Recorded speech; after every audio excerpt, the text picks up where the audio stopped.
y vengo aquí a capacitarme para poder seguir tener más ideas para hacer cómo lo vamos a hacer cuando nos lleguen nuestras tierras y poder trabajar con la gente. A mí me interesa aprender mucho, a especializarme con el cargo que tengo para poder hacerlo mejor cada vez, porque eso es lo que ya son varios años que vengo haciendo y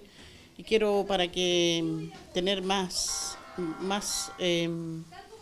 como más experiencia para trabajar con la gente. Este es un proyecto que abarca, como dije, 32 comunas con 6 escuelas de formación de líderes y esperamos que por lo menos 3 personas de cada comuna puedan integrar